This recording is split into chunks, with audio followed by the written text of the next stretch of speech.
Hi. Cool. As we always do, we always go over some of the things that we talked about before.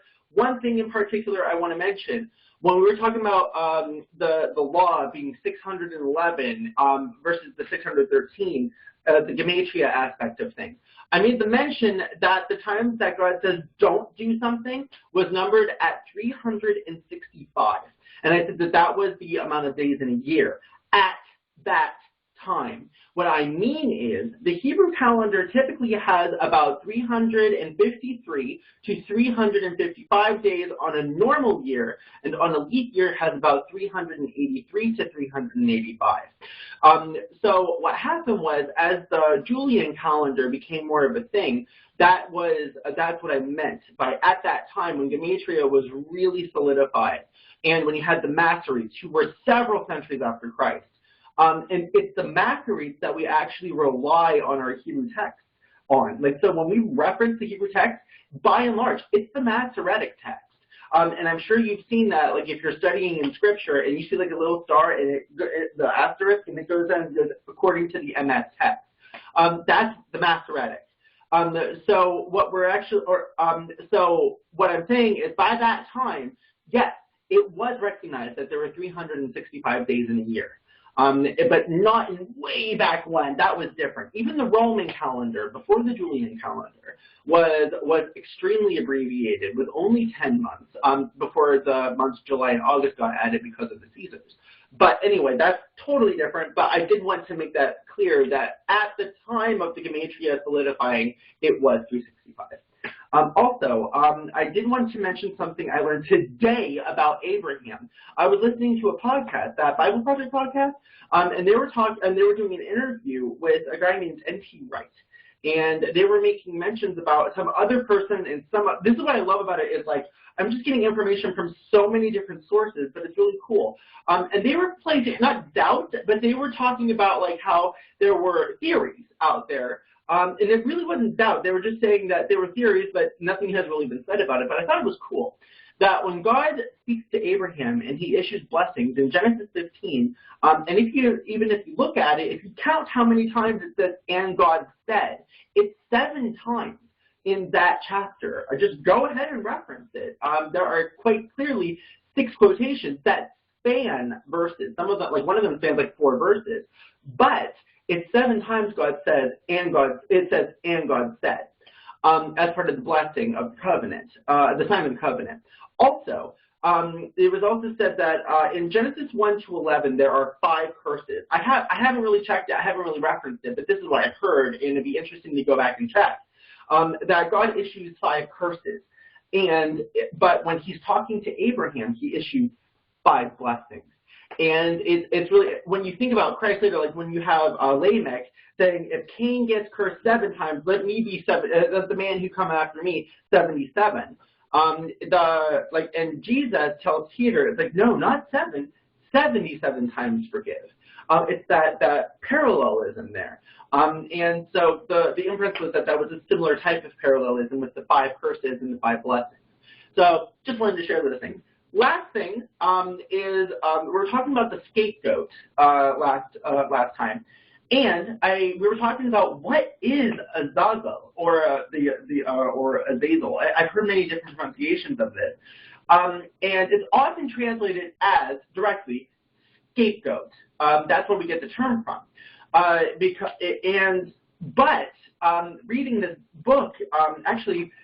Thank you, Matt and Holly, concerning this book.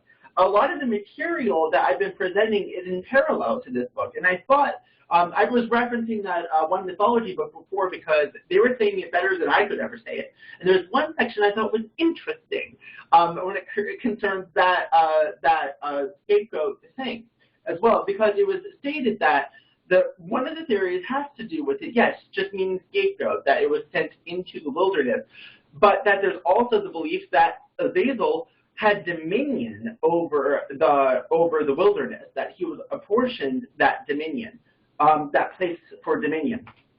So I just wanted to bring this part up. It's on page 177. You don't have the book, but like just for anyone who happens to, it's on page 177 towards the bottom. Leviticus 17:7 suggests that Israelites saw the desert as spiritually sinister. So they should, quote, so they shall no more sacrifice their sacrifices to goat demons, which we referenced last week, after whom they whore. We are not, and that's the end of the quote, we are not told why they did this, but the placement of this problem in proximity to the ritual goat to Azazel suggests the conceptual connection. Jews of later periods certainly made such connections. In the Day of Atonement ritual, the goat for Yahweh, the goat that was sacrificed, purges the impurities caused by the people of Israel and purifies the sanctuary. The goat for Azazel was sent away after the sins of the Israelites were symbolically placed on it. This is what I wanted to reference. The point of the goat for Azazel was not that something was owed to the demonic realm, as though a ransom was being paid. And there's a reference here talking about, like, this is actually made clear in recent theology, such as in C.S. Lewis's The Lion, the Witch, and the Wardrobe, when Aslan was sacrificed because a debt was owed the witch. Anyway, so the goat for Azazel banished the sins of the Israelites to the realm outside Israel. Why? Because the ground on which Yahweh had his dwelling was holy. Sin had to be transported to where evil belonged, the territory outside Israel, under the control of God set over the pagan nations. The high priest was not sacrificing to Azazel. Rather, Azazel was getting what belonged to him, sin. I just thought that was cool. I thought, so Azazel was getting the thing that was apportioned to him. It's sin. Like, he had, that was his. It's so interesting when you, I love the way that the book words some things like this. And I do recommend it for reading. There's only, and I finally remembered what it was. There's only one point so far that I not staunchly, but have a strong disagreement with. But it's like a minute, like inconsequential point. So it's a really cool read. And you can. But the thing is, though, it's like it's really I don't know. Everyone's up to their own opinion when it comes to this, because this is actually some stuff that really does go into the space of I guess you could say more recent evangelical ways of approaching things, and this really does go back to more like the nitty-gritty of what they used to see, and it's really cool. So, all right, guys, that's it for that. Now we're going right back into Numbers 11. So Numbers 11. So what I'm going to do today is we're going to go like bam, bam, bam, bam, bam. If possible, at any point, you can unmute yourself, ask questions, throw in comments, anything. But the thing is, though, I'm going to be starting like to go like point by point. If possible, and we don't have to, I'm not going to force it, but if possible, if we get to the end of Deuteronomy today, we're going to have like kind of a review, or maybe even next week have a review of everything we covered before we even trudge into the next section of the Hebrew Bible. Remember, there are 3 sections of the Hebrew Bible, so it'll be very interesting to see if we do that. If not, if we don't get there, that's fine. That's why I say at any point you can unmute yourself. I will not be, I won't be like really pushing for it. I'm talking a lot about it right now because just to show, we can spend time talking about certain things that are important. Only one thing tonight will I say, I don't really want any comments on this now, I'm just pointing this out. Has to do with the Nephilim, and we're almost there. The only point is that one that I'm just going to brush over, and then we'll come back to it later. There's a reason I'm doing that. So anyway, all right, Numbers 11 to 15.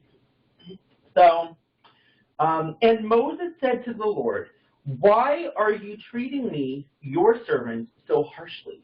Have mercy on me. What did I do to deserve the burden of all these people? Did I give birth to them? Did I bring them into the world? Why did you tell me to carry them in my arms like a mother carries a nursing baby? How can I carry them to the land you swore to give their ancestors? Where am I supposed to get meat for all these people? They keep whining to me and give us meat. Give us meat. I can't carry all these people by myself. The load is far too heavy. If this is how you intend to treat me, just go ahead and kill me. Do me a favor and spare me this misery. It's funny, and I think it is interesting that Moses here is quite clearly complaining about this charge that the Lord himself has given him. And I think it's interesting because a lot of people do talk about you shouldn't be really complaining to the Lord with whatever text, but like Moses clearly did. And this is well before he struck that rock and forced water to come out on his behalf. But anyway, real quick, Stephanie, did you have something to say? So you didn't. Oh, okay. So you did unmute yourself. I was just wondering. So did you have something to say? Oh, no, honey. I didn't unmute. Okay. Okay, that's cool. We'll just go ahead. Anyway, so we'll go ahead here and go ahead to verse 20. Will you eat it? You will eat. Okay. The quail thing. You will eat it for a whole month until you gag and are sick of it. For you have rejected the Lord who is here among you, and you have whined to him, saying, why did we ever leave Egypt? I love how it's like, I love this whole section, until you gag and are sick of it. And what happened when the quail arrived is, it did arrive, and then they let it out to dry, and then they ate it like animals. And this really made the Lord angry. Remember, we did talk about this before, but we are humans. We are not animals. God distinctly made us separate from. We are holy. That's the meaning of holy. And so when we act like animals, I love how Jude mentions that as well, like unthinking animals. They do whatever their instincts tell them. And that is it's very clear. Do not act like an animal. Sometimes God's punishments result in people turning into animal-like creatures, like Nebuchadnezzar. But yeah, we're not meant to be animal-like, and that's what happens with the Israelites. In verse 32, so the people went out and caught quail all that day and throughout the night, and all the next day too. No one gathered less than 50 bushels. They spread the quail all around the camp to dry, but while they were gorging themselves on the meat, while it was still in their mouths, the anger of the Lord blazed against the people, and he struck them with a severe plague. So that place was called the Graves of Gluttony, because there they buried the people who had craved meat from Egypt. It's really interesting. People often criticize like how the Lord's anger burns forth. Here, he had every right to, because like he really did have every right to, because it's like you're not respecting like what I call you to do, and this is a really big. I don't even know how to. I think it's clear what I was saying here. This part I actually do understand. Some other areas I do see where some people have an issue with, but this one here is like I told you to just stop complaining. Basically, it's nagging. That type of behavior. But anyway, all right. So, hold on real quick. All right. So we got chapter 13, verses 32 to 33. So they spread this bad report about the land among the Israelites. The land we traveled through and explored will devour anyone who goes to live there. All the people we saw were huge. We even saw giants there, the descendants of Anak. Next to them, we felt like grasshoppers, and that's what they thought too. And I'm not going to say much about this. We're going to come back to this later. Trust me. All right, cool. So, but yes, it isn't. But I will make one mention. They're there after the flood. So anyway, so 14 verses 11 to 12. And the Lord said to, so yeah, that's the only point where I am not going to do any comments on that until later. We're going to come back. So chapter 14 verses 11 and 12. And the Lord said to Moses, how long will these people treat me with contempt? Will they never believe me even after all the miraculous signs I've done among them? I will disown them and destroy them with a plague. Then I will make you into a nation greater and mightier than they are. And I love this because God had enough. But what happened? Next verse. But Moses objected. What will the Egyptians think when they hear about it? He asked the Lord. They know full. Now, I'm going to draw an interesting parallel. I was talking with people like my family and stuff like that throughout the week about like when I made the whole comment about like with Moses and the Lord and how they loved each other so much that when one thing happened, the other would jump in and be like, but what about this? Parallel. When you have Ahab and Jezebel goes up to him and says like, are you not king of Israel? It's interesting. The oppositeness, I guess you could say, of the you have Moses and the Lord who love each other dearly, and then you have Jezebel and Ahab who might have, I don't know, but she came up and threw like this I guess you could say insult to him. Are you not king of Israel? It's really an interesting parallel. But here Moses is like, no, he really wanted this thing here. So there is this one time where Moses is like, why are you doing this to me? And then the Lord's like, I'm going to destroy these people. And Moses is like, no, don't, wait a second. What about the Egyptians? And it's really cool how you do have them like holding each other through this thing. And I know I'm saying this knowing that a lot of people would think, like, well, wait a second, like the Lord is God. Like he is, like why would he need help? He requests it. He wants that partnership, and this is a perfect example of this partnership coming to fruition. I'm going to mention this now. I mentioned it before. There is a point where we are being, and it's clear, and we'll talk about this later, but we are being called to join his council. And as such, a council is when we offer, not necessarily suggestions, it can be, but it's more like that out of love, that partnership, it's like, for example, with Mikhail, which we're going to talk about later at some other point, where God's like, hey, I want this to happen, and then one of the divine council members says, well, I will do this, and God says, well, that's a good idea, go for it. But that happens all the time. It happens in Job. Oh, well, not necessarily Job. Job, you have the accuser coming up and saying, I think he only loves you for this reason, and God said, okay, we'll put him to the test on that one. Stuff like that. God is calling us to be part of that council. And as such, you can see quite clearly that Moses is acting as a council member. So this is really cool when you think about that. So, okay, so now we will move into yes, please. I think it's interesting that in chapter 11, Moses was sick to death of the people. Mm-hmm. He's like, these people are driving me crazy, just kill me now. And then in 14, God says, I'm going to destroy them. Moses is like, no, don't do it. Exactly, right? Yeah, he was like back and forth. So cool. Like, I want to die, I can't stand them. And then he's Both like, of them. God, say, no, don't do that. Yes, this is exactly it. So, like, this is definitely two people who are holding each other through this really annoying time, I guess you could say. Not just annoying, but heavily stressful and heavily, I guess you could say, burdensome. Moses called it burden, and it is a burden. And it's interesting, them pushing, that's another thing, too, is with Jesus. Paul, at some point, I know it's Paul, talks about essentially that it's like Jesus is the one who is encouraging us. He's the one that's more like the come with me, we'll do this together type of force in our lives. It's like that, like we talk about how he joins hands with us and we walk together with him. There's a reason for that.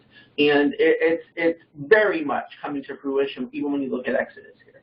Oh, sorry, actually Numbers. So, all right, 17:8. 17:8. When he went to the tabernacle of the covenant the next day, he found that Aaron's staff, representing the tribe of Levi, had sprouted, budded, blossomed, and produced ripe almonds. What do you remember that humans were allowed to eat way back in Genesis 1? Please just shout it out when you know the answer.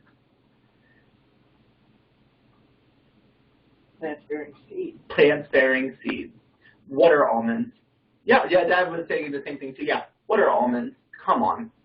Like, this is just imagery. Now, I don't have time to get into this. I mentioned this before about like how everything having to do with the tabernacle, the temple, the tent of meeting, all this stuff has to do with Eden imagery. So much Eden imagery. And this is even more of it. Like, and this is this thing that also gets inserted into the Ark of the Covenant is this budded staff. It's interesting. And through the staff, it's funny too, because it's also imagery as well when it comes to like, it's a staff of power as well. It's a symbolic way of establishing like these staffs were ways of almost like a kingly staff. And it was through such divine kingship that you have this. It was really, you know what I'm saying? It's not necessarily king, but in a sense it was because he was a high priest.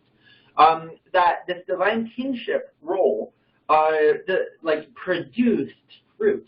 And what are we called to do as Christians? It's produce fruit. So this is more of a visual aspect of that.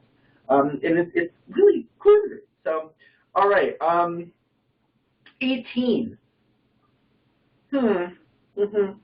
So my title of chapter 18, the first title, subtitle, is Duties of Priests and Levites. I don't know if you guys have the same section, but it's quite clear because it says in Hebrew. How many verses are in this section?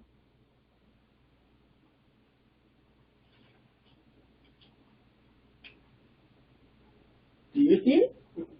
It's 7. The duties of the priests and Levites are 7 verses long.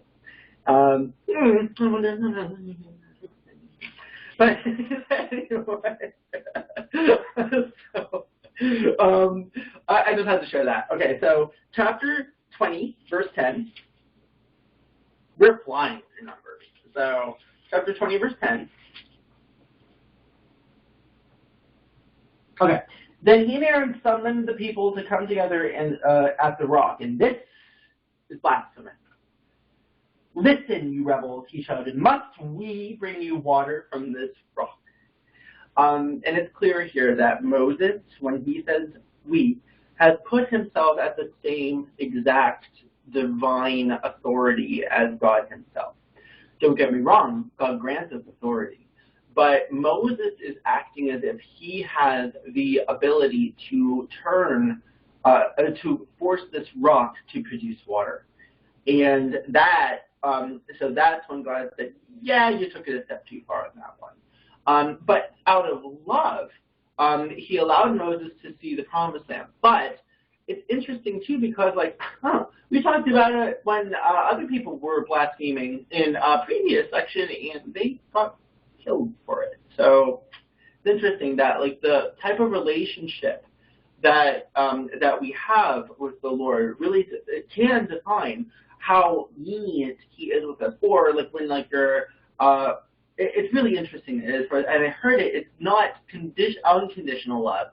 It's unconditioned love. I thought that was a really good way of putting that. So anyway. I wonder if he was more lenient with Moses in that way, because Moses, it wasn't a direct, deliberate, thought-out rebellion on his part. It was in the heat of the moment, and he blasphemed at that point. I can see that as well. I don't disagree. I think that's a definite way as well, because he wasn't because think about it, he just spent this whole time, right. He just spent this whole entire section going back and forth with God, them holding each other through this, and then he slips in that way and goes, oh, too far. It's a very serious issue. But that's why when Jesus said what he said in front of the Pharisees, that was, to them it was juicy blasphemy. But anyway. So when he said, I am, it's funny when you look at it today, but when he said that, there was cause for the Pharisees to really not like that. By the way, I did want to make this very clear. and we will talk about the Pharisees when we eventually get there. A very common misconception is that Pharisees were the types of people that were just really not good individuals. And I just want to be very clear. Pharisees were amazing representatives of society. They were models, people that you would aspire to be like. They were definitely like, they knew their Torah, they knew their Bible. That's why when Jesus said, have you ever read the Bible? That was really, really a big slap in the face because of, they absolutely did. And so they were models of society. It wasn't like they were looking for every reason to go after people. And this will become clearer when we get into the Gospels as well. That the way that they handled things was this before it got really intense. What I mean is, like, they were questioning things before. Like it was strange to them when Jesus was doing things just differently. But they weren't like the police of society. That's a totally different situation than what we commonly perceive it as. And I think what's unfortunate too is because we're filled with Pharisaical nature today. An example being is, think of any many churches in our society. Like you have, I'm trying to think here. Just think of any just generic church anywhere, like not a mega church, just like a normal church. And you have people that they are great individuals. They have white picket fences, I guess you could say, the perfect families. We know about these stories, like the perfect families, the ones you aspire to. And then it's like, but that often drives Pharisaical nature when they're like, well, you should live the way I do, or you should do these things. And it was usually done in a way of love as well. And the people that would say things like that honestly do believe that they're helping society as a result. And that's what I think is very unfortunate is we don't see the Pharisaical nature in our communities today as easily because, I mean, for crying out loud, they're models of society.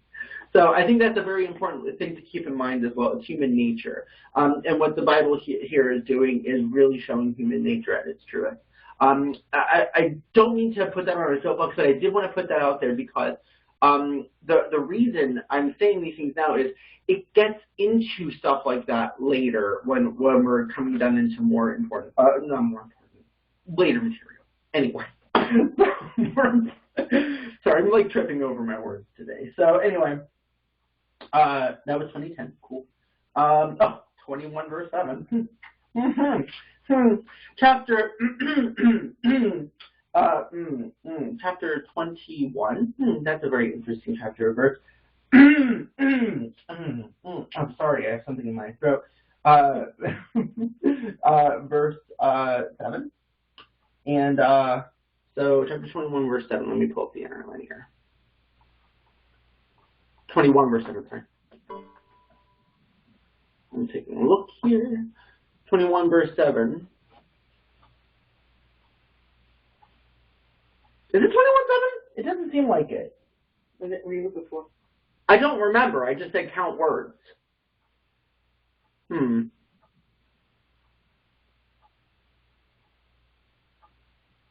Okay, maybe it's not 21, 7. Well, it's okay. Whatever it is. I don't know. Oh, wait. Maybe it's 8. Make a fiery serpent. Yay. I don't know. There was something about the words here. I think it was in this area, but you know what? Whatever. But anyway, you know what? Whatever. But it is interesting to. Yeah, I totally forget what that was. I'm sure I had a reason to have it. So anyway, what we're doing here is, for some reason, all right. So we got. Then the people came to Moses and cried out, "We have sinned by speaking against the Lord and against you. Pray that the Lord will take away the snake." So Moses prayed to the people. Then the Lord told them, "Make a replica of a poisonous snake and attach it to a pole. All who are bitten will live if they simply look at it." So Moses made a snake out of bronze and attached it to a pole. Then anyone who was bitten by a snake could look at the bronze snake and be healed. So to me, it's clear, the Jesus reference here. where they could actually look at something and be healed from it. I did want to show you this, and this is one thing I will pull up the interlinear for. I'm sorry, there was a place I wanted to count words. I don't remember. I wrote these notes like a week and a half ago. I'm sorry. So like maybe I'll find it, but you know already, there's a lot of word counting stuff going on. So anyway, let's go ahead here and hold on. So let's go ahead here and take a look at the interlinear.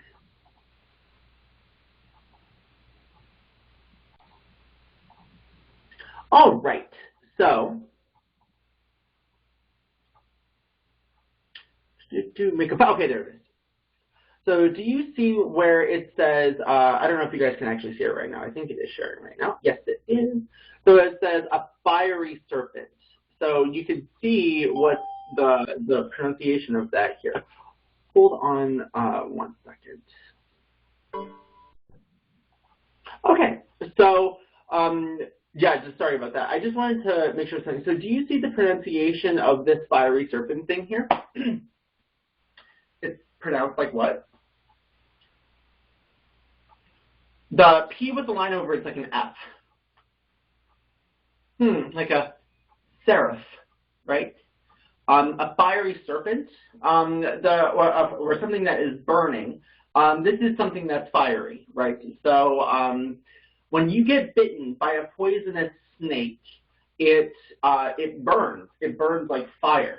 And so this is like this is a word that is talking about like the type of serpent that bites you and just throws a flame through you, through your bloodstream, I guess you could say. And so you do have that seraph, and then what's that is? So where was the whole thing about bronze? There it is. So look at this. I wanted to take a look here. The word for serpent itself is this. Do you see the N and the H and the S? Oh, look, what's the word for bronze? An N, an H, and like an S thing there, right? So this, the bronze serpent is quite clearly a play on words, but before it was called a seraph. So this is really fascinating. How do you make bronze? Is through you heat metal, through fire. So the serpent itself is made through fire. So you're combating fire with fire here. It's really interesting. This and then anyone who looks at it will be healed. And it's funny because like these snakes bit. These snakes would bite. And what did it say about the curse to the serpent was you will strike him and he will crush your heel. And so, and it's interesting that it's put on a pole. All of this stuff is really cool. You get what I'm trying to say here. There's a lot of stuff going on. So if anyone had been bitten by a serpent, when they looked at the bronze serpent, so if anyone was burning from the serpent's bite, and anyone who looked at the serpent made from the blades, that it's so cool, that imagery there. And it is definitely wordplay when you say the N, the H, and the S. That's just so cool to me. And I thought that was definitely worth taking a look at. So, all right, guys. So let's go ahead here. I forget why I wanted to count words. I wish I knew. Anyway, so 22, 23. So in 22, 23. I just want to make sure I'm still recording. Yes. Balaam's donkey. Oh, big point. Balaam's donkey saw the angel of the Lord. I wonder who he saw. So Balaam's donkey saw the angel of the Lord standing in the road with a drawn sword in his hand. The donkey bolted off the road into a field, and Balaam beat it and turned it back onto the road. I'm not even getting into the talking donkey thing there. There's a lot of conjecture about that. But I did want to make a very, very strong and very adamant point here. What did the angel of the Lord come in bearing? Sword. A sword. So every time, so if you even ever doubt that the angel of the Lord is not God himself, at least being portrayed in human form, every single time the angel of the Lord has a sword that is drawn, you can guarantee it's God. Guarantee. There's no doubt whatsoever. You look at it in any research material, every time the angel of the Lord has a sword drawn, that is God.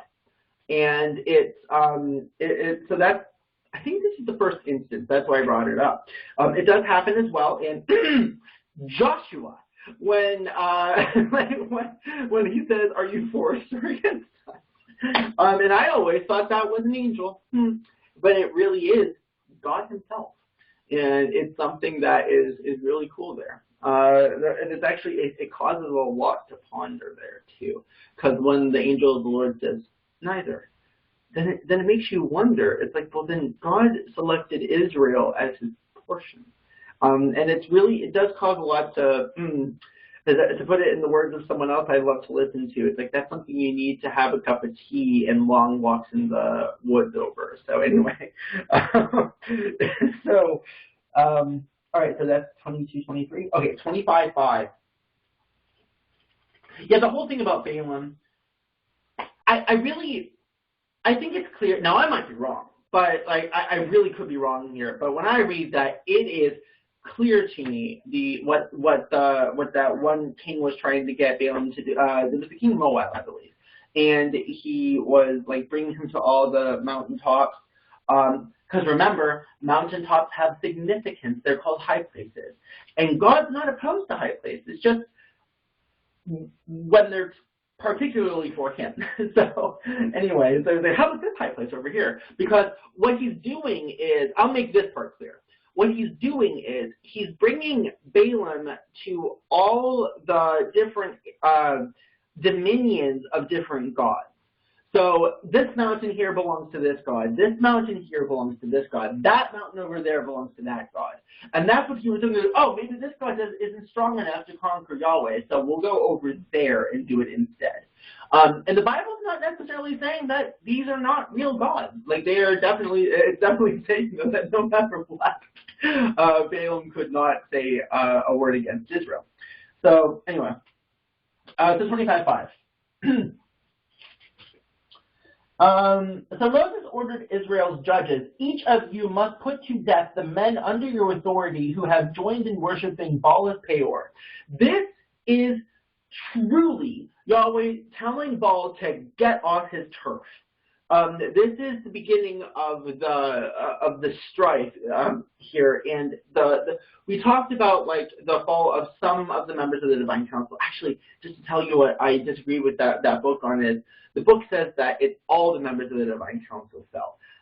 I don't necessarily agree with that, but that's just something I'm not even going to get into. But that's just But Baal did, definitely, and so this is the Lord saying, "Go. I don't want you in my territory." And so when this happened, when the swords were drawn against the people who supported Baal Peor, this is the beginning of God telling not just the divine realm, but also the mortal earthly realm, don't mess with me. This is my people. And even if you're within that people group, this is huge. This is God just making his stand firm here. This is definitely in a language that is not easy to understand today when you're talking about like how we view warlike activity. Back then, war was absolutely, and slaughtering people was absolutely the language of the land at that time. And it had become so. And this is yet again another compromise that God makes in the matter, because it's clear that he doesn't want to do this in his ideal realm. But he is not forced to, but he compromises in speaking the language of the people at that time. And he went to, and then the people had to physically kill the followers of Baal Peor. So anyway, to do that 27 5. Okay, 27 20. Right? You got 27 20. Oh yeah, this whole numbering system. Yeah, and to reiterate, like at the beginning of numbers, there's a lot going into these numbers. There's a lot of conjecture in terms of like what these numbers mean, but not getting into it, you know that there's number play. We quite clearly have addressed that, so I'm not going to go into that any further. So 27:20.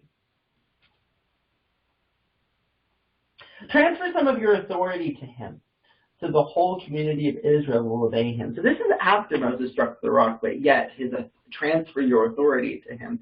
So this is interesting because God transfers some of his authority to Moses, and then also to Aaron, and more authority was given to Joshua. I think it's interesting, this transferal of authority. Think about Christianity, like when there's transferring of authority as well. It's really interesting how it's kind of like you start with one and just kind of almost like a domino effect, or for lack of a better term, a river of like where it just flows down in a certain way down. So anyway, it's really cool. All right, cool. 28:16 to 25. It's long, but 16 to 25. Oh yeah, the big one. Okay.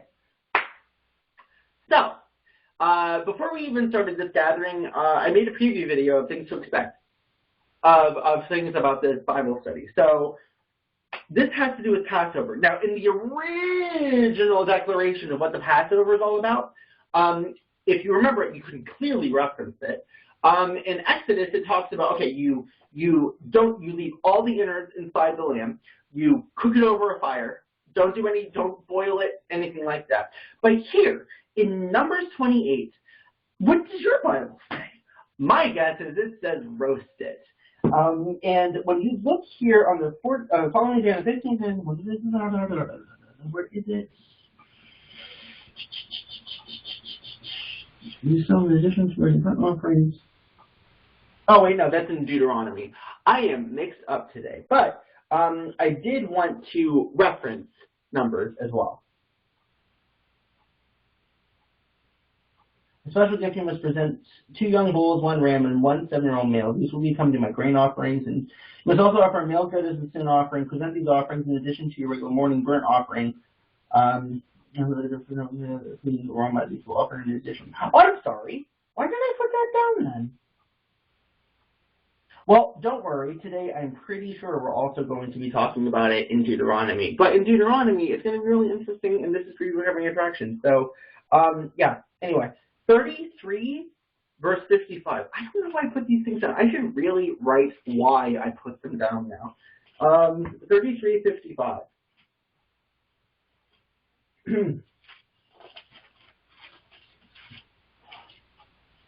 But if you fail to drive out the people who live on the land, those who remain will be like splinters in your eyes and thorns in your sides. They will harass you in the land where you live. Stop. Splinters in your eyes and thorns in your sides. So, in the very beginning of Genesis, what do we know about sides?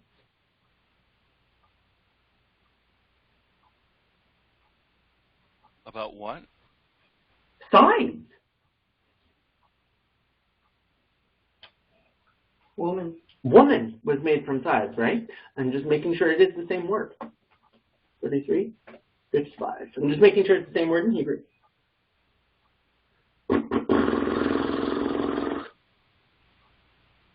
Oh, yeah. Christ was pierced in the side with a spear. Right. You're absolutely right. I'm just taking a look here. From an unused word in the side and the tongue. Yeah. Yeah, it's basically saying it's not exactly the same word, but we do talk about like how Eve was made from Adam's side or his rib. But it's like thorns in your side. It's not exactly the same word, but it is definitely the same inference. And it's like, if you allow them to remain on the land, it'll be like thorns in your sides. So, so it just like jabs in there. Or when you also have, then you have like splinters in the eyes. And what is it that, that Eve saw as desirable to make her wise? So remember, what are they talking about in this particular inference? So it says, but if you fail to drive out the people who live in the land, so if you see them as desirable, they will become splinters in your eyes. And if you have them join you as wives, it will be like thorns in your sides. I think it's beautiful imagery, and it's not something I never even thought of before. Usually, I think of stuff like that when, when it comes to, what I mean is, like, I never really thought, I know of, like, the thorns in the eyes and splinters in the eyes and all that stuff. And I think there's an interesting reference here, too, when you think of Jesus, when he says, if you tell a brother that he has a speck in his eye, you might want to remove the plank in yours first. I wonder what he's referencing. It's interesting of these eye imagery, and this eye imagery that I kind of glossed over it before. I never, my eyes glossed over it. It's really cool to actually looking at it from that perspective as well. So anyway, all right, guys, that's with 3350. Oh, we're done, and that's it. That's it of numbers. All right, cool. Well. I mean, it is. Okay, let's go ahead and start in Deuteronomy, and then we'll take a break in a few chapters there. But, yeah, cool. All right, any questions that anyone wanted to make regarding numbers before we head on? Anything? What about those giants? What? What about the giants? We're not there yet. We're going to go there after Deuteronomy. So I wanted to, what we're going to do is we're going to first go all the way to the end of Deuteronomy, and then we're going to make an overview of everything. Trust me, it is coming, and there's a reason why I said the whole time. So preview of coming attractions there. Anything else?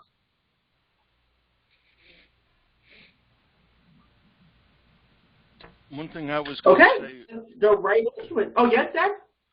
I was going to say the one thing that I was going to say when you were talking about when the Balaam was stopped, and when Joshua talked to the angel with the current sword, and he said, which side are you on?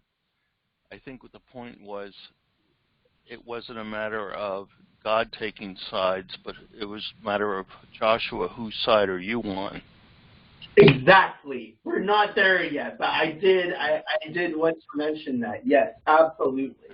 I encounter things like that even in Christian living today, where, for example, a prayer might be uttered or something like that, and it's almost like a dictation of where people are telling God what people are telling God to do, and it's like it rubs me the wrong way because that's not what I believe we're called to do in that sense. Because it's like, well, God's on. It's like, well, if God's for us, who can be against us? And that's a whole. Anyway, that's something for another day. But it is something that is interesting when you look at Joshua in that regard. So anyway, yeah, we'll get to Joshua eventually. But all right, anything else? I'll leave it open for a few more seconds before we go on.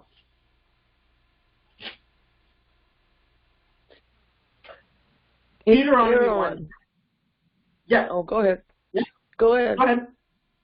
Okay. I'll ask her in a minute. What? I'll ask your mom in a minute. Okay, cool. So Deuteronomy 1:10. So let's go ahead here. The Lord your God has increased your population, making you as numerous as the stars. What is it that God created in Genesis 1? Those are considered part of the Elohim. And remember, he was talking about the sand, and he also talked about the stars. And here we are. He said, God has made you as numerous as the stars. So this is where it gets really interesting, in terms of like of like when it comes to yeah. So this is where the argument of us becoming part of the divine council comes from, because it's quite clear that God appointed the stars and the sun and the moon as these authorities that are good for signs and for seasons and for all these things. And so when he tells Abraham, I'm going to make you as numerous as the stars, there's a reason for that. Just like it. And all right, cool. Chapter 2, verse 10. Now this is Deuteronomy, so he's basically like reviewing everything. So anyway, so 2 verse 10. A race of giants called the Emites had once lived in the area of Ar. They were as strong and numerous and tall as the Anakites, another race of giants. Both the Emites and the Anakites are also known as the Rephaites, though the Moabites call them Emites. Again, this is after the flood. So anyway, cool. So we'll come back to this. So chapter 4, verses 19 to 21. Once again, I'm not taking comments on the giants right now, so that one will just be for later. So in chapter 4, verses 19 to 21.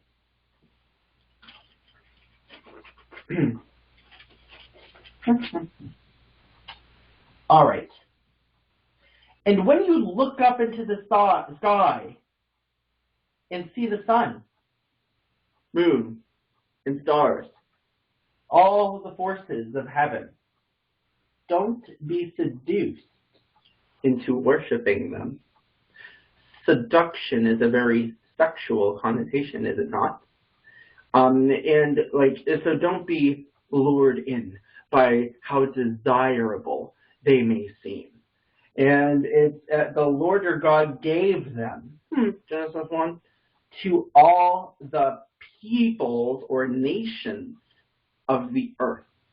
So this is definitely where the Bible is saying, yeah, God chose you to be separate of the nations. They have their own gods that they worry about. You are Yahweh's. So this is definitely what the Bible is saying. I think it's very clear what the Bible is saying here. So anyway, so I love it. Remember that the Lord rescued you from the iron smelting furnace of Egypt. It's a very interesting phrase, the iron smelting furnace. Like that he pulled you out from that fire. It's very fascinating, because what is we're just talking about like the concept of a burning snake, and we're just talking about like this. So much imagery. Okay, I'll just say this for you coming attractions. I don't know when we'll finally get to this, but fire can either be God's fire or godly fire, such as a fire that is not of God, but that was apportioned by God. And an example of that is this weird, this weird fiery snake, or not just a fiery snake, because the word for snake doesn't necessarily mean fire, but when it bites you, it has that fire. Anyway, totally different thing. So there is interesting fire that comes from that. And there are certain aspects of God that God is okay with, like high mountains, but not those high mountains that belong to other gods. What about the tents that other gods meet in with their people? It's funny too, because this was mentioned too. So, what about like the tents that other gods meet in with people in order to convene like contracts or like this is how you should live type things? Yeah, totally happens with Yahweh, but don't do that with other gods. So there's an interesting parallelism that other gods are apportioned similar powers that God has. It's just that God's above them, and it's clear here. And that's why it says, don't be seduced by the sun, the stars, and the moon. Really interesting. Yeah, this is, okay. when people argue that when God made the sun, moon, and stars just to be like signs for like such as when the seasons pass and stuff like that too, yeah, that's not wrong. But right here, it's clear that he's also saying don't worship them like I have allowed other people to do, or that I have basically allotted for other gods to direct people to do. So it's really interesting here. Anyway, that's all right. That's 19 to 21. Cool. Oh, okay. Anyway, so sorry I didn't finish to 21. So remember, the Lord rescued you from the iron smelting furnace of Egypt in order to make you His very own people and His special possession, which is what you are today. But the Lord was angry with me, with me. No, not necessarily. Moses got angry at the people. He's kind of like deflecting a little bit. But anyway, but the Lord was angry with me because of you. He vowed that I would not cross the Jordan River into the good land that the Lord your God is giving you as your special possession. So this is a mutual special possession going on here. So God chooses Israel as His special possession. As such, He gives Israel a special possession of land. And it's cool. So, all right, 24 to 25. The Lord your God is a devouring fire. He is a jealous God. If let's just say a husband and a wife, say the wife cheats or the husband cheats, doesn't matter which one, there is like a fire burning right here within us when something like that happens. And it just eats people alive. And not to mention, so that's like this, and there is like this devouring fire aspect too with God when it comes to like, yeah, if you're impure in my presence, it's not that I want to kill you necessarily, it's just that you're going to get burned up because I'm pure and sometimes you're not. And so, bye. And another thing is He's a jealous God. And this jealousy is absolutely talking about a lover's jealousy. Absolutely is. Because it's like, hey, don't you dare get seduced by the other nations, because if you do that, I will burn in fiery passion for you. And I will be very jealous if that happens. And that happens. So, anyway. And verse 25. In the future, when you have children and grandchildren and have lived in the land a long time, do not corrupt yourselves by making idols of any kind. This is evil in the sight of the Lord your God and will arouse His anger. Other people can do it, not you. You are my chosen people. And if you make idols, you are being seduced in that like away from me. Don't do this. And so yeah, it's very, very clear. I'm in 34. Has any other god dared to take a nation for himself out of another nation by means of trials, miraculous signs, wonders, war, a strong hand, a powerful arm, and terrifying action? Remember, he's speaking in the language of the people of the time. So again, has any other god, it's not saying that other gods don't exist, because think about it this way. If God is being compared to other gods that don't exist, it doesn't make sense. It's like, and actually, this book, once again, says it in less polite terms than I do. So anyway, but yeah, it's like you can't compare God to any other gods if no other gods exist. So what's being said here is definitely, has any other dared to take a nation for himself, to just choose one, out of another nation? So you have a nation within another nation, and you grab these people and you take them out. Has any other god done that by means of trial, miraculous signs, wonders, war, a strong hand, a powerful arm, and terrifying hand? Wait a second. Can we count how many of these there are? Trials, miraculous signs, wonders, war, a strong hand, a powerful arm, and terrifying acts. Don't tell me there isn't number twice. Yes, that is what the Lord your God did for you in Egypt right before your eyes. This is like, oh, so intense. Like all this stuff happening all at once. Anyway, so, all right, cool. very poetic and it's very much part of Hebrew literature. So this is why I am so excited presenting this stuff, because it's so in-depth. But anyway, I'm not excited.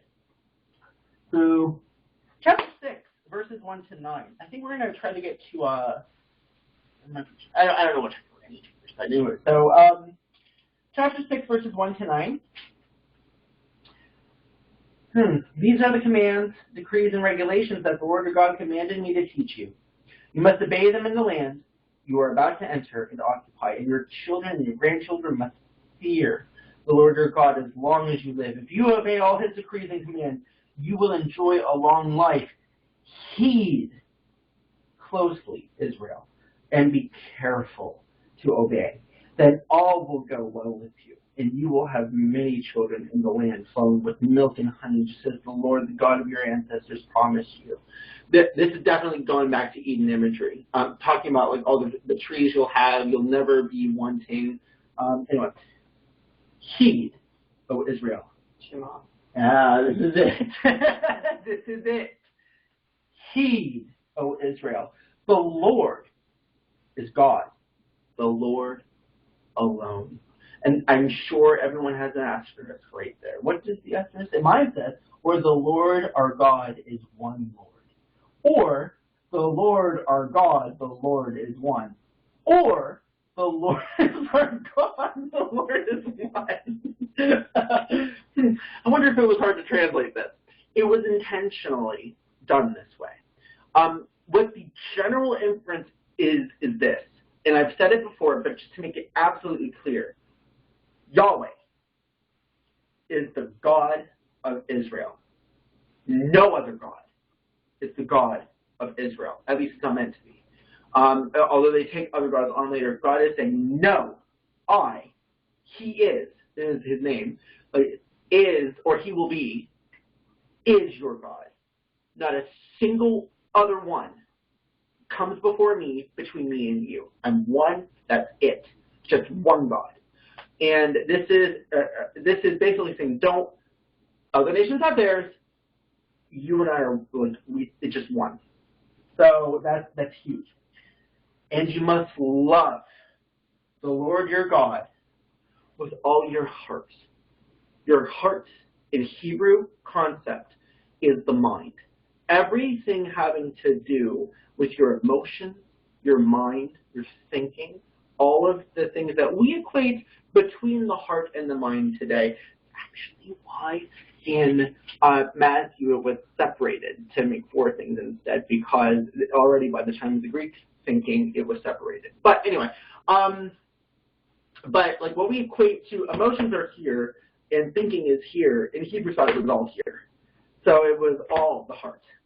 And so you must love the Lord your God with all of this, with all your nefesh. And what this, your soul, is what is often translated as. In older English, soul did mean a very similar thing, which is the physical nature of who you are. So everything you think and feel, everything you physically are, and with all your strength. The word here technically is veryness, or your very, and all your very. That means everything that you can be. So everything that you can do. So with everything that's here, everything that you physically are, and then everything that you have potential of doing. Everything about you and who you can be and what you think. Love your God that way. And you must commit yourself wholeheartedly to, oh, by the way, I just wanted to make a thing too, and it's made intentionally to start with the mind aspect of things, to the physical, to anything possible. It starts small and works big.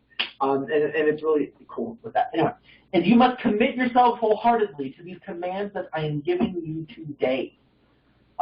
Repeat them again and again to your children. Talk about them when you're at home and when you're on the road, when you're going to bed and when you're getting up.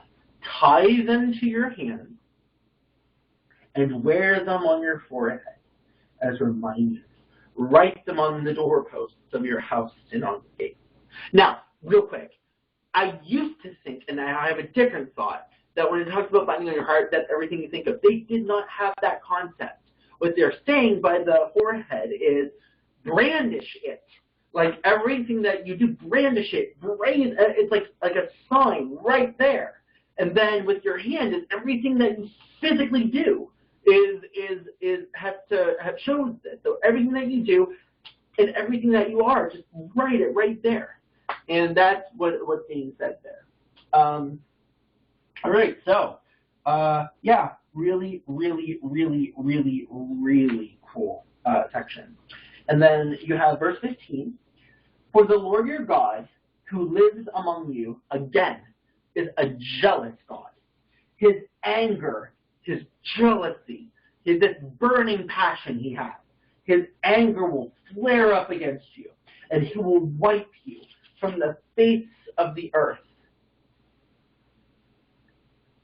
Going back to Adam and Eve, when he says, on that day, you will die if you eat of it.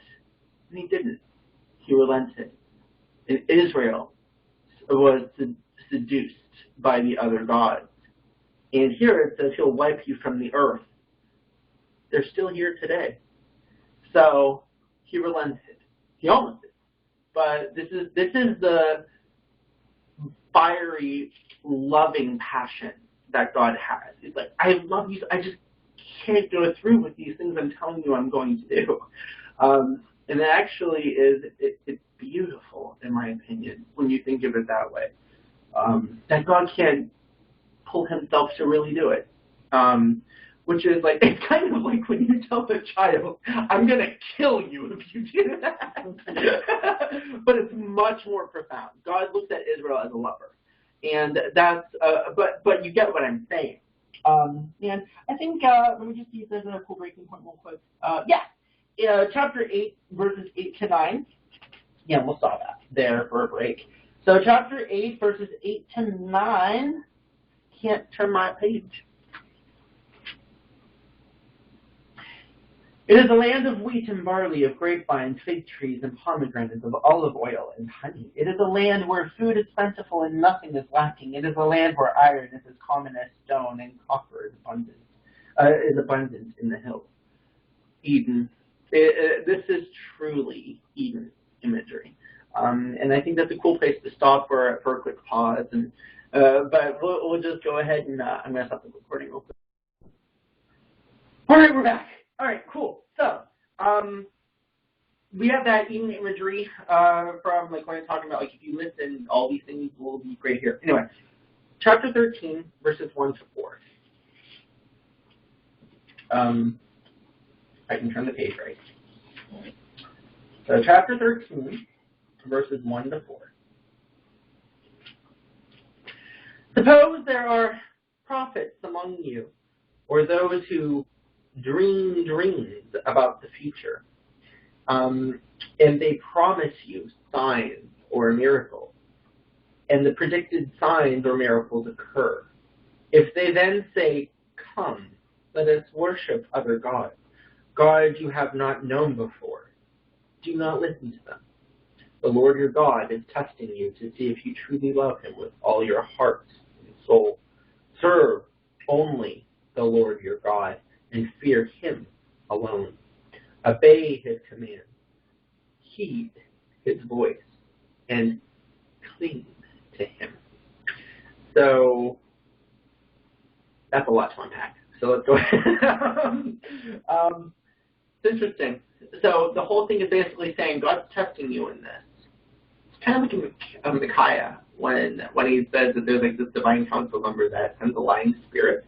I remember when we did the Bible read through last year, that troubled me, that particular section. And I'm so grateful that I had that desire to find out what was going on there. And this is a very similar thing. God is not opposed to doing stuff like that because tests are good. For example, like if you go to school and you take tests, and I know this is a mundane example, but it's true. Like, you take tests to prove your worth in whatever thing it is that you need to accomplish. And this is the same thing when it comes to the Lord testing. This is like, I told you to do this. Are you really going to pay attention and do what I tell you to do? And this is interesting because, and interesting that prophets say these things and have these signs and miracles, or say certain things and you believe them. And I mean, for crying out loud, we have a story about something similar with Micaiah when he goes up and he says, yeah, you'll be fine. And then you have, what was it, Ahab? Was it Ahab or Ahaz or something like that, saying like, this guy never tells the truth.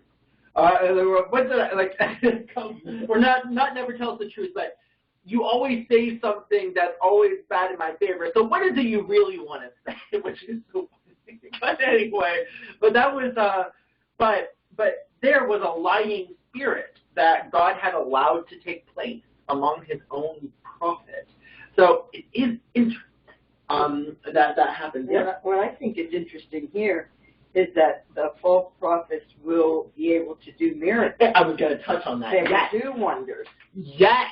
And so there's a supernatural thing going on, and they're telling people, okay, you need to follow this God, but it's not Yahweh God. Yeah, it is. And when you look at archaeology as well, Baal, Asherah, El, forget the other one. There's one that began with an H in Jerusalem. Those were the 4 other primary gods of Israel. So, when you're talking about archaeology, what archaeology is stuff. So it is interesting that I'm sure that there were times when prophets would create signs and wonders, or that those gods allowed for, or had those prophets signs and wonders going back to Egypt. They could also produce the Tamid. So it's not beyond the realm of possibility. And I think it's interesting that we really don't give the credence that I think one thing is that one very unfortunate trend of the past century, or even the past few centuries, is that God can't lie or not send lying spirits. And I was troubled by that when we were going over that last year. It was about a year ago. We were right in that section, and it troubled me. And now it doesn't trouble me anymore, because what God says about lying is don't be a false witness when it comes to serving your neighbor. But the lying aspect can also be a test, and even if it's not a lie. Like, for example, with the prophets of other gods creating signs and wonders, it's not necessarily a lie. So it's really interesting, the different, I guess you could say, the complexities of things that the ancient Israelites had, at least the Scribes, because this is through the Scribes, had no problem when they were writing about God. If they really had a problem, wouldn't necessarily even include it, would it? So it's really cool. Now, I think in the beginning of this chapter, though, it doesn't seem here to be that the prophet is lying. No, but Micaiah is definitely saying so. Micaiah was, yes.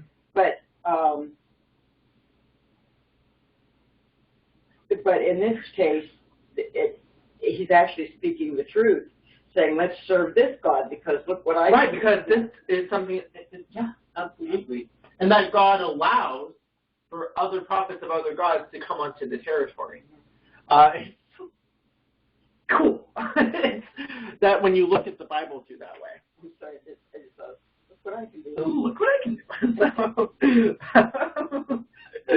So, okay. One other thing, actually a couple other things. Obey his commands. Listen to his voice, heed his voice. We all know what that means. We talked about that one before. And cling to him. When is the first inference we have of clinging? Yeah. So this is absolutely like lover imagery being used here. Cling to him. And Linda would probably remember this too. Like when we're going over Song of Songs, the ancient Jewish way of looking at Song of Songs is that the woman is wisdom, and that the man is pursuing Lady Wisdom. and he is looking to cling to her. So I'm not saying that God is female. I'm not saying that at all. But it is interesting that, like, when it comes to Adam and Eve, it was saying that the man will cling to his wife, and that you have, like, in some of the songs, the man clinging to the woman. I tend to think that both views of the man and woman are really are valid. I think that the more traditional Christian way of looking at it and the traditional Jewish way are both valid. And then and we'll get to that later. And so when this is here, it's like cling to the Lord, like cling to Him, like cling to wisdom, cling to the just hold fast to Him. Like a child holds on, or it's so cool. Yeah, but this is definitely lovers imagery. So and it's funny too, and it says the next verse that they have to be put to death. Since they try to lead you astray, purge the evil. Anyway, okay, so 16:7.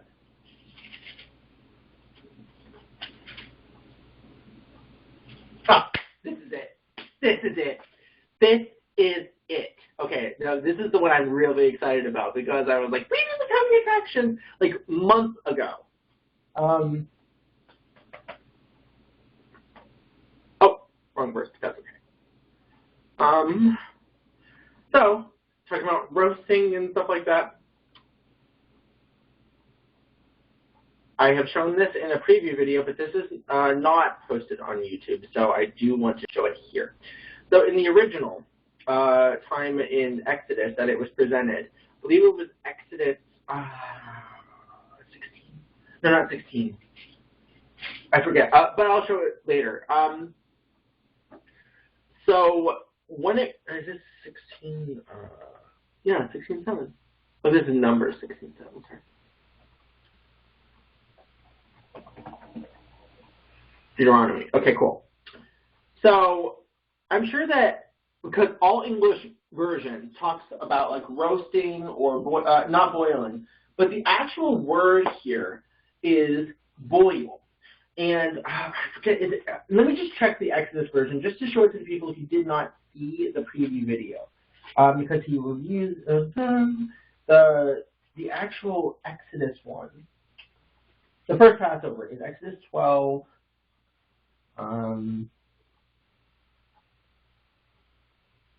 Okay, Exodus 12:9. So I'm going to copy this and go to Exodus 12:9.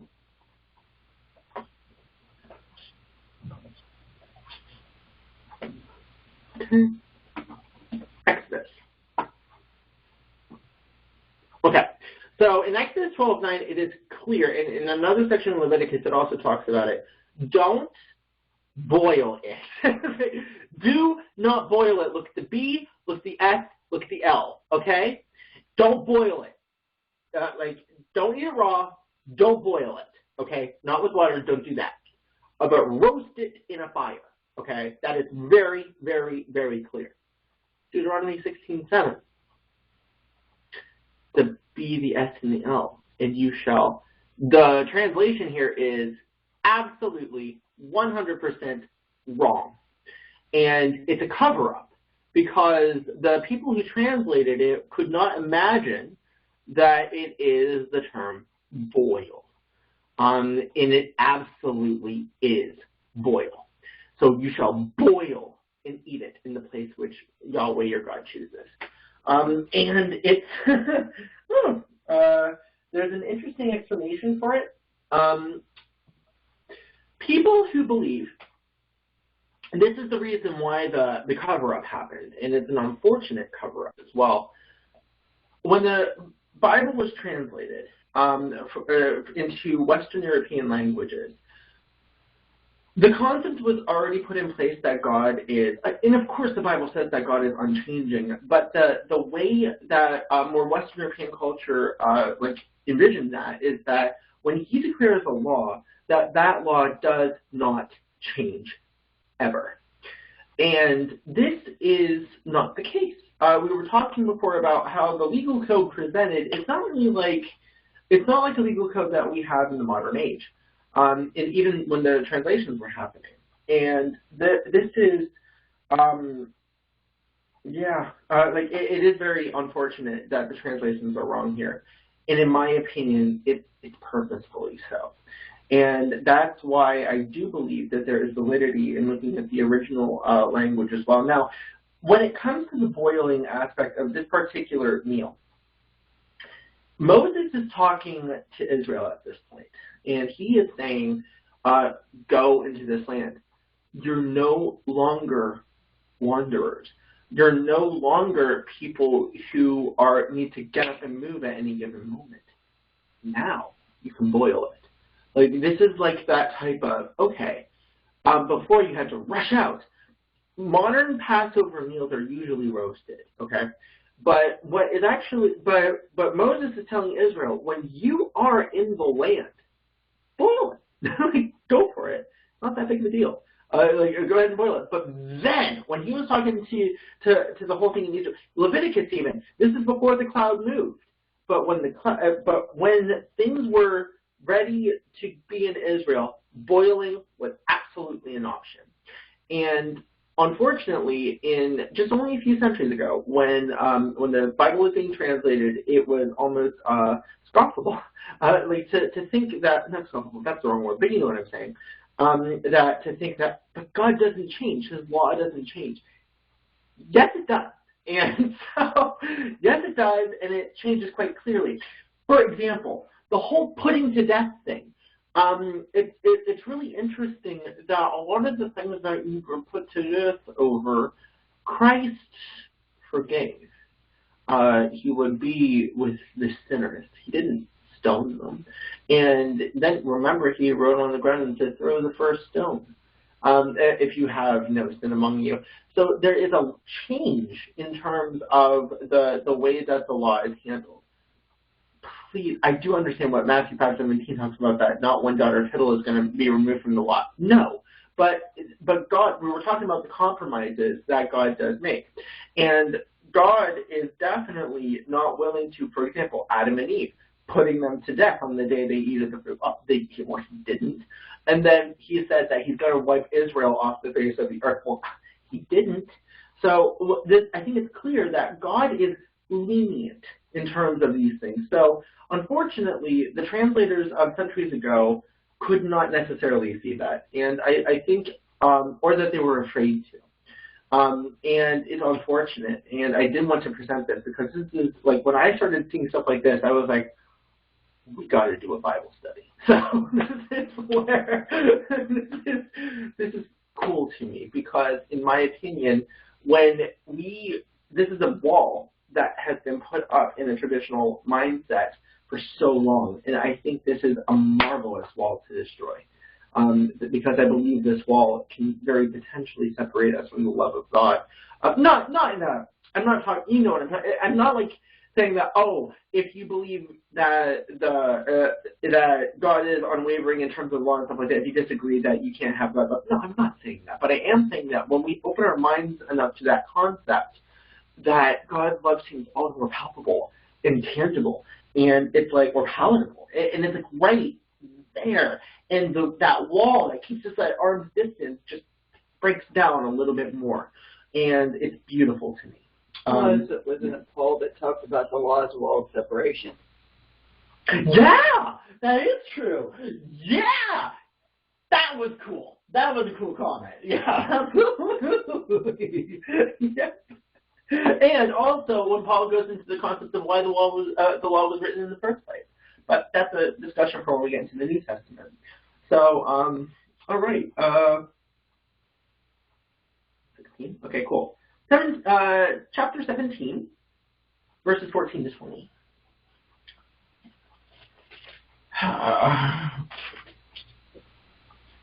Oh, yeah. Guideline for a king.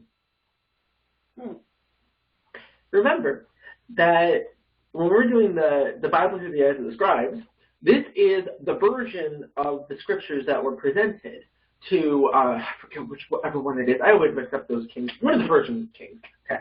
It was Darius or Cyrus, one of the two. And so the presentation of this don't tell me that Scribes didn't insert things. Or not that they inserted things, but that they made things extremely biting in terms of, because when Moses dies, we're going to look at it in a second here, it says, nor was there another prophet like him again. So it's like, come on. So this is, they can amplify certain sections, and this is an amplification. So let's go ahead here. Oh, guidelines for a king. By the way, I think, no, I might be wrong. In my Bible, it is 7 verses long, the guidelines. I didn't check it beforehand, but I'm guessing because they usually line up that it's also 7 colon marks that are being done in the guidelines for the king. But anyway, you are about to enter the land the Lord your God is giving you. When you take it over and settle there, you may think we should select a king to rule over us like the other nations around us. If this happens, be sure, even though it says quite clearly don't do it, but if this happens, be sure to select as king the man the Lord your God chooses. I wonder if there's a story where Israel's like, we want that one. So, anyway, you must appoint a fellow Israelite. He may not be a foreigner. The king must not build up a large stable of horses. What does Solomon do for himself?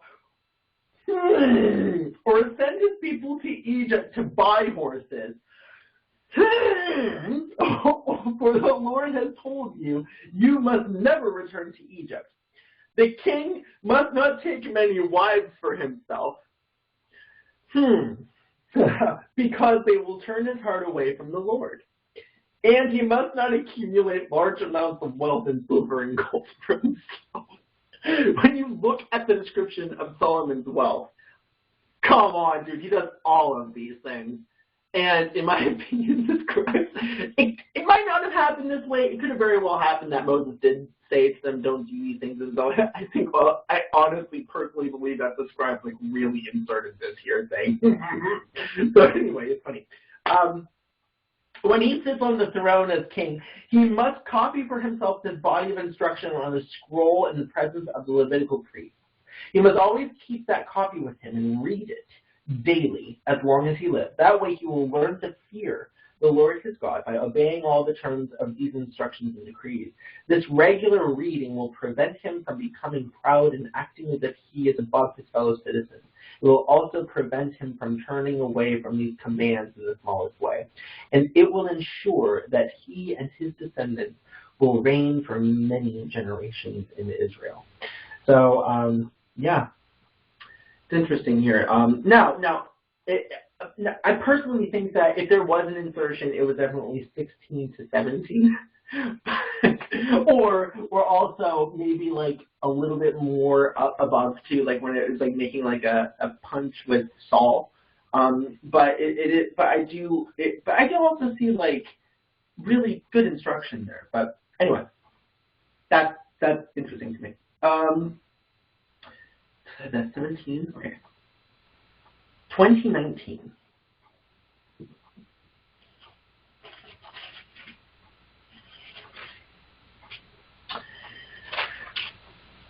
When you are attacking a town and the war drags on, you must not cut down the trees with your axes. You may eat the fruits, but do not cut down the trees. Are the trees your enemies that you should attack them? It's interesting that there's a very specific mention of trees. Really cool. And I'm looking, I really don't see anything else that you can't, like everything else, like, it doesn't really matter. It's like specifically the trees that you don't touch. Very interesting that it's specifically trees. So that's all I'm going to say on that. So, 21, 15, 17.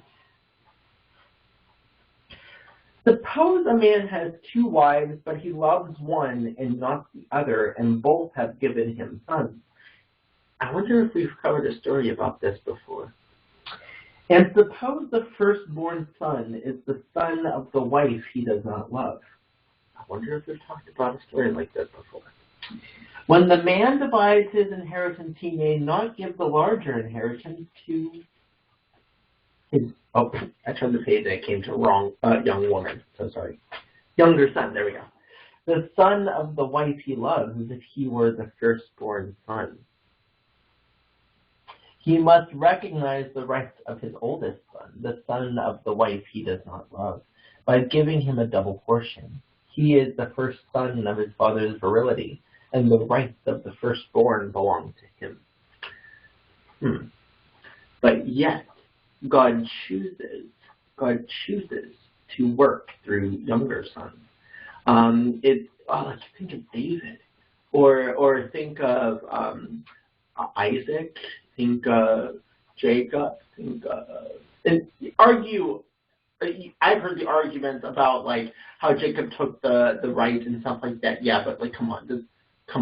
It's like then you have like Jacob, and yeah, it's just really interesting that you have these second sons that are really not really second, but like God goes against the grain, I guess you could say. But yet it's kind of the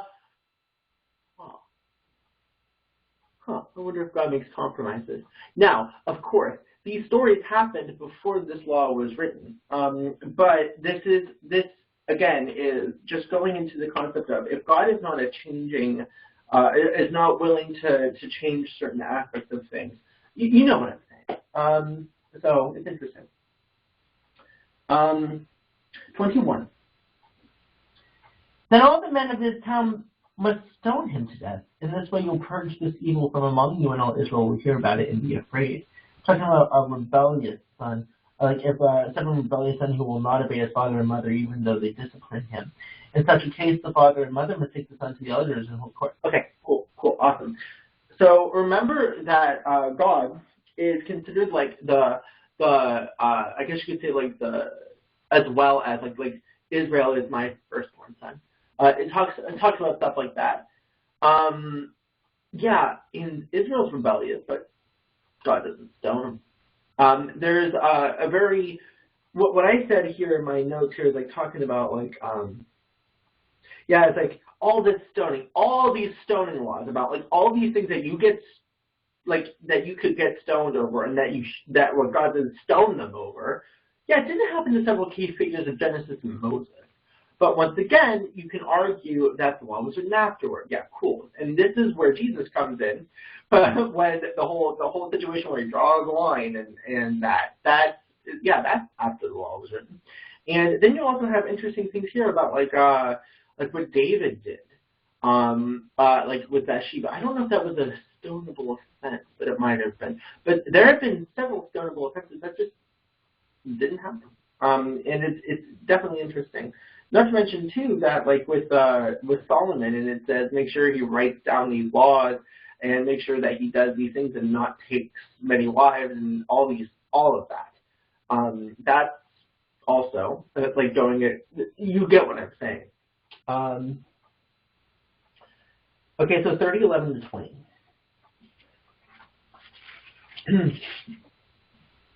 Yeah, because there's all these things there.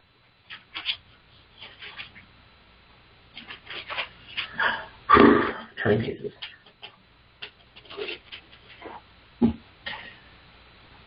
Oh yeah, the big one.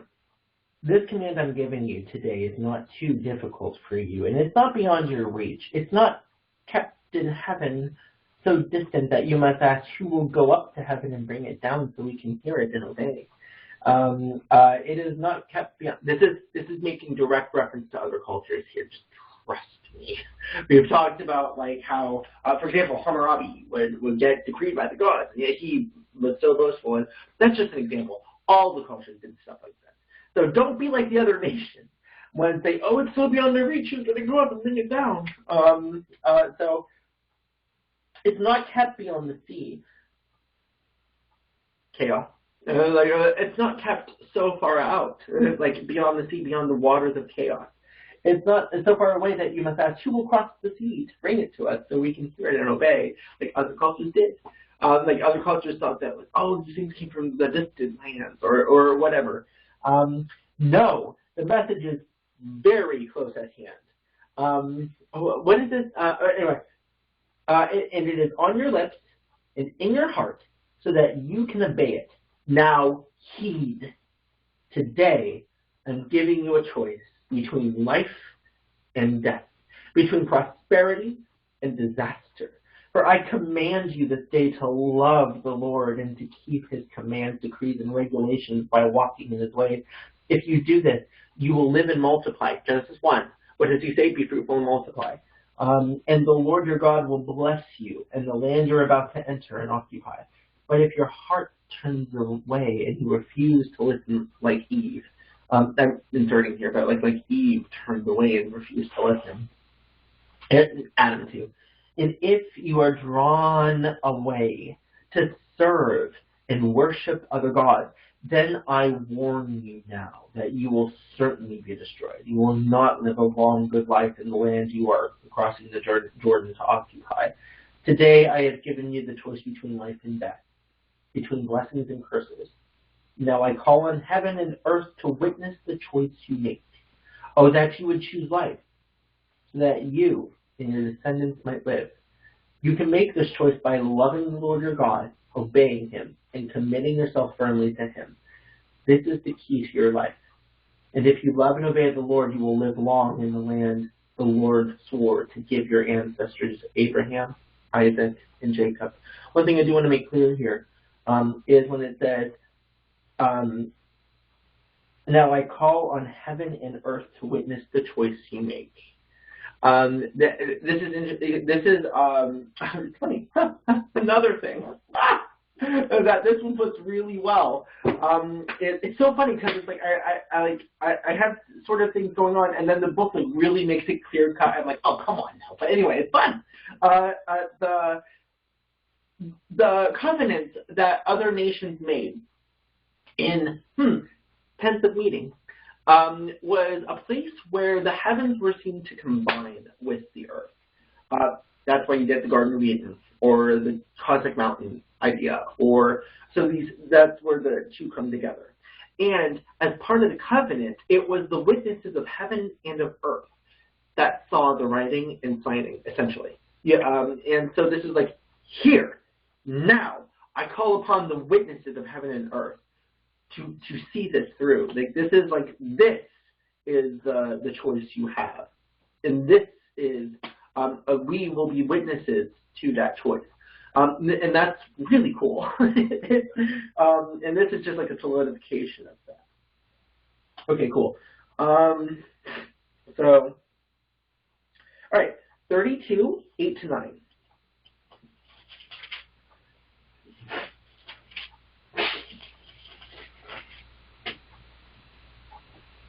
When the Most High assigned lands to the nation, this is it. We were talking about why I'm not mentioning the Nephilim. This is it.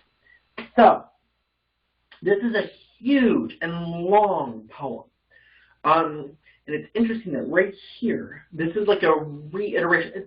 Psalmist does very similar stuff. This is called the Song of Moses. By the way, I called the Song of the Sea, the Song of Moses. This is the Song of Moses. By the way, so, when the Most High, so this is a clear distinction that it's like the God of gods here, assigned lands to the nations when he divided up the human race. He established the boundaries of the peoples according to the number in his heavenly court. There are 70 nations mentioned in Genesis. Now, because there's other sections too that talks about the tens of thousands and stuff like that, but one of these primary numbers is 70. And so you have 70 nations listed, and it's conceived at the time that there were 70 divine council members, I guess you could say, that had authority over these lands.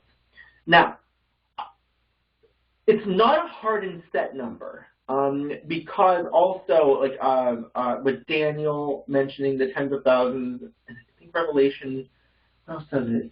Is it Psalm? But there's more that are mentioned, but 70 is the primary number in this regard, like the 70 big players, I guess you could say. And so anyway, according to the number in his heavenly courts. So this is assigning to other people. I'm sorry, to other gods. Okay. For the people of Israel belong to the Lord. So this is clear, and it's making it as plain as day that it was his will to split things up. And it was his will to choose Israel. The people of Israel belong to the Lord. Jacob is his special possession. And in, so anyway, yeah, and you can read this beautiful poetry. And it's talking about like how he nurtured them and all that stuff. And verse 17. They offered sacrifices to demons, which are not God, to gods they had not known before, to new gods only recently arrived, to gods their ancestors had never feared. This is, I'll show you the Hebrew. It's actually pretty simple. There's a word being used. I think it's an important word. So that is 32:17.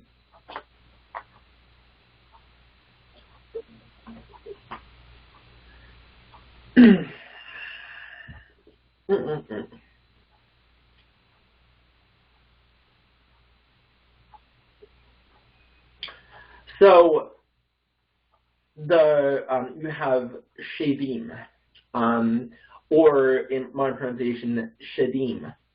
And this only happens, this word only occurs twice in the entire Bible. It's a questionable word. And so here, it should only appear twice. Yep, in Psalms and Deuteronomy. And so this is where are often considered demons or devil. There's no real, yeah, see, probably demons, okay? So it's interesting that, like, it's one of the words in Hebrew that is questionable. But the inference is that there is some divine nature behind this being. And the reason, and it's always used in a negative sense. So this is fascinating that that this is one of the weird terms here. Remember, we've come across some unique terms in poetry here as well, like that zu, which is like an ancient particle. But anyway, so it is interesting that they offered sacrifices to demons. That's the assumption here, like to demons which are not God. And the word here is talking about is not it's not the one that you should be worshiping. To gods that they had not known before, to new gods only recently arrived. Interesting. That it's like only recently arrived. Like arrived how? To gods their ancestors had never feared. This is very very interesting imagery, and we will talk about it a little bit more. But it's to me, it's unfortunate that, once again, talking about like why translations had hidden things before. It's unfortunate that we don't have that clear-cut distinction in modern churches today when it comes to the concept of gods in other kingdoms. I think that the whole fear of, there is no other God but God really has been a detriment in terms of understanding what the Bible is saying. The Bible is clearly saying that other gods exist, but that we are to follow one, especially as Christians now, because we're like the spiritual successors of Israel. But anyway, you know what I'm saying. Verses 24 to 25, I will weaken them with famine, burning fever, and deadly disease. I will send the fangs of wild beasts and poisonous snakes that glide in the dust. Interesting imagery there. I mean, he could have said anything else, but yet it was poisonous snakes that glide in the dust, like they're on their bellies. But anyway, outside the sword, what happened just after the whole snake thing was Cain and Lamech, not too long after that. Outside, the sword will bring death, and inside, terror will strike both young men and young women, both infants and the aged. I would have annihilated them, wiping out even the memory of them, but I feared the taunts of Israel's enemy, who might misunderstand and say, our own power has triumphed. The Lord has nothing to do with it. Beautiful imagery to me. And I think it's clear, too, that there's reference being made. Verse 33, talking about the other nations. Their wine is the venom of serpents, the deadly poison of cobras. So cool. 38 to 39. Where now are those gods who ate the fat of their sacrifices and drank the wine of their offerings? Let those gods arise and help you. Let them provide you with shelter. Look now, I, myself, and he. There is no other God but me. I am the one who kills and gives life. I am the one who wounds and heals. No one can be rescued from my powerful hand. By the way, when he's saying there's no other God but me, it's a common thing in Hebrew. Oh, by the way, I was talking about like the husband thing, like if there's a husband that loves one wife and hates the other, doesn't necessarily actually mean hate. It's just basically saying in comparison to the wife he loves, he hates the other wife. Same thing here is being done here with are no other gods but me. That means like I am head honcho, and when I look around on my equal playing field, there is no other. Happens as well like when, what was Jesus talking about? Oh yeah, hate your father and mother in comparison. That's very similar. It's very, very common Hebrew imagery is to make extreme hyperbole. Anyway, verses 41 to 42. When I sharpen my flashing sword. So, Garden of Eden, cherubim, flashing sword. Joshua, flashing sword, flaming sword. Balaam, flaming sword. So when I raise my flashing sword and begin to carry out justice, I will take revenge on my enemies and repay those who reject me. I will make my arrows drunk with blood, and my sword will devour flesh, the blood of the slaughtered and the captives, and the heads of the enemy leaders. Notice it's him doing it. And what happens in the later Israel story is that Israel joins God, and Israel joins God and joins hands with him, and through God, his flaming sword does punish the nation. If you notice, every time Israel truly listens to God, it's through a miraculous wonder of some sort where they couldn't have been able to do that by themselves. This is God establishing his power. And this is also a reference to that. Okay, cool. I only have a few more. So 33, verse 3. Indeed, he loves his people. All his holy ones are in his hand. They follow in his steps and accept his teaching. It's interesting that all his holy ones here. He's definitely talking about Israel, and it's these holy ones that he's holding on to. Anyway, where's the? Yeah. So he loves his people. Oh, and by the way, the Greek version, the Septuagint, doesn't just say his people. It says all people. And what's interesting is there are two ways to look at this. If it's only saying his people as in like Israel, yeah, Israel is holy and distinct from the nation. But if it is actually saying all the people, that also means that, remember, in Genesis 1, we were made as holy. And so it's really interesting on both aspects and angles of that. Anyway. The Lord became, verse 5, sorry. The Lord became king in Israel. This is why he said, wish for a king. But anyway, when the leaders of the people assembled, when the tribes of Israel gathered, is when the Lord became king in Israel. And that's cool. 34 verse 7.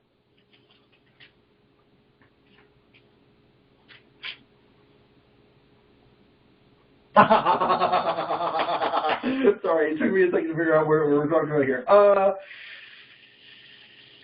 Yeah, let's do it. Okay, we got time to do it. Okay, in the interlinear, let's go for it. Alrighty, people. This is 34, verse 7. All right, just letting you know, adult warning. Adult warning. Okay. So, very adult warning. So, it's interesting that it's chapter 34, verse 7. 3 plus 4 is 7, 7. Anyway. So, and yes, there is inference in chapter 34. We've talked about 34s before. Anyway. And Moses was 120 years old when he died. His eyes were not dim. That means he could see things clearly. He was very much able to see the things as they were. We're talking about the eyes, the ability for. We talk about eyes a lot. What does your translation say, Mom, for the rest of that? Because mine says he was as strong as ever. 34:7. His eyes were not dim. And his eyes were not dim, nor his natural vigor diminished, His or his natural force abated. His natural force. Yeah. It basically He was still peppy. Yes. It meant that he could still attain an erection. Mm-hmm. And this is very, makes you blush, especially in modern culture. But it actually does mean he could get an erection. And specifically to the point where he could ejaculate, because that's his natural vigor. He can produce life. And his eyes were still fresh and young. This is not something that should make us blush, but in this modern society it does. But very much this is a really cool way of saying that Moses still had a lot of spunk left in him. Like he was ready to go, but yet the Lord decided to just have him die before they entered the Promised Land. And that's really cool how that was phrased, and yet our translations absolutely shy away from what's being said there. So, anyway, it's actually the word that means his natural vigor it derives from a word for moisture, and moisture is in a way is that seed harboring type of moisture that can produce. Anyway, it's funny, but verse 10. There's never been another prophet in Israel like Moses whom the Lord knew face to face. Absolute addition, more than likely an addition in post-exile, or at the exile when they were presented. You know what I mean. And the last one is, oh, wait a second. How many verses are in chapter 34? Anyway, that's it. That's all I got on Deuteronomy. Now, there's a few things that we're going to talk about as review. I don't know if we should talk about them today or next week. But one thing I do want to make clear, and I'll just mention it, I don't know, because that will create such a thing. I'm thinking here. Just give me a second. We carry it over. Yeah, I'm thinking about carrying it over. I will start the topic on the Nephilim next week. The reason is I've been really, ever since, there was this one mention, while back, about the concept of angel DNA, and I remember, that really stuck with me. I'm not saying angel DNA, please understand that. But I was just like, why was that such a pervasive thought among certain congregations? And so I have been delving into this. And it's interesting to see what the Bible is saying about certain things. And that's why I said I'm not taking comments on the Nephilim right now. So I think I'm going to spend some time next week really solidifying a certain concept. And not to mention, too, that I am considering bringing First Enoch into this, because the New Testament, and possibly even Jubilee, but that's something else. And the reason is those were respected texts at the time of Jesus. And they were written in the intertestamental period. And they were highly respected by Pharisees, by Jesus himself, by Jesus' brother. And so it's something I think that we should cover. And I might just take a week to just sit with it, pray on it, get certain sections of First Enoch, potentially also Jubilees, and then present it next week. I think that would be a pretty good way of wrapping up the Torah. And then after that, we're going to start in the prophets. So remember, the Old Testament is written in 3 sections. You have the law or the admonishment, the prophets, and the writings. And so it'll be interesting to wrap up, I think, a good world view of the way the Scribes saw things, and take a large chunk of time next week to really handle. Oh, I did want to show this. I did want to show this because I did prepare this. I did want to show this. So this is something we can end on a really cool note. So let me go back to we're doing the Bible study lectures here. Okay. Yeah. Do you ever? So when we're talking about like the God's footstool, I think it's interesting to be able to show a footstool. Oh, come on. Hopefully my computer can actually cooperate with me. Hold on. And my computer is having a fit right now. So give me 1 second. Okay. I'm going to get the picture up, and then I'm going to show it because my computer is not liking me right now. It's actually kind of arguing with me. The reason is because the recording is going on, and it's causing a lot of havoc on my computer as time moves on. But it's really fast what I'm about to show. I wanted to show what ancient footstools look like. It's getting there. There we go. I just want to make sure I can do all of them. Yeah. Good. Let me get this one up. There we go. That's probably the best one.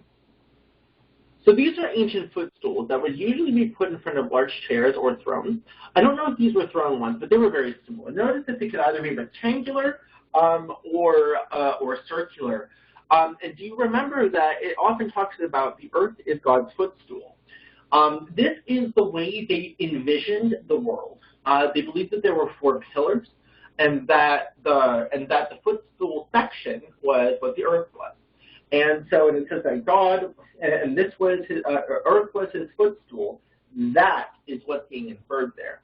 That the heavens are his throne. When you look at, what is it, Ezekiel, and there's other, oh yeah, even in Exodus, when it talks about they were eating with the Lord, and he had like this lapis lazuli type of appearance, all that stuff, and it's like his feet are always on the ground. This is like a way of portraying that the earth is God's footstool. And it's really cool imagery. I think I have one of, I forget what king it was. Oh, nope, not that. No, stop it, stop it. Nope, nope, we're not doing that one. Okay. Maybe this. Oh, there we go. Hopefully it opens well. Of like, there we go. Like that. So it's kind of like you have like the throne. This might be the British one. I don't know. No. But there's like Tutankhamun. That looks like the Iranian one. Maybe. But there's like, you can just look it online. There's like, you can see Tutankhamun's version. Very, very similar across the ancient cultures. And you have the king, the wait, No, it wouldn't be. There's the laurel wreath there. That might be Holy Roman Emperor. Oh, yeah, the Holy Roman Emperor. Yeah, totally. Yep, and that's the footstool. Look, there's very clear imagery there. Whenever you look at the imagery that's presented about God's appearance, like his heavenly appearance, and that lapis lazuli or sapphire, and all that stuff, that's what's being referenced, and this would be the earth in that sense. It's cool imagery, and I think it's a cool note to end on. Anyway, any comments before we give it to God on this? I'll wait a few seconds.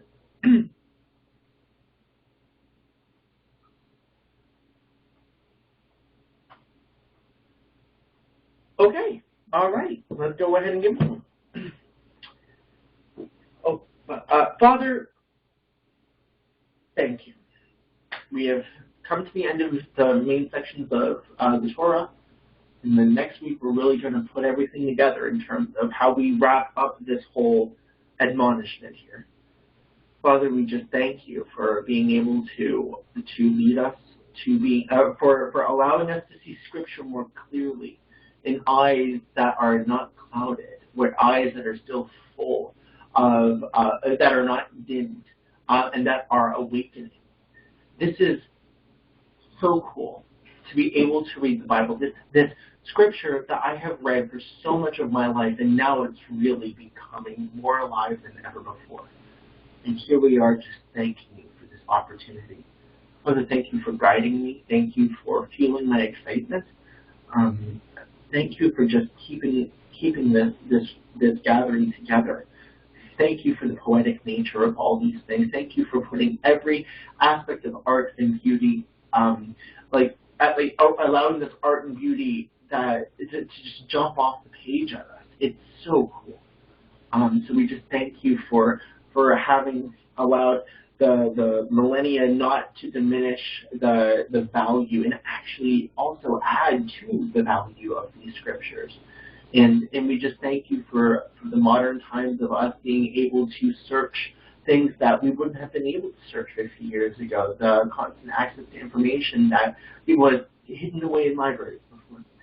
So, Father, we open our hands to you in thanks, and we just ask your hand of peace upon all who watch this, who are part of this, and for all people on this planet. For we are yours, and we are in your hands. And so, Father, you have made us holy, so we just ask that you hold us and protect us as we go about our lives. We come to you in thanks and praise and in absolute love. In the name of Jesus Christ, we pray. Amen. All right, let me turn off.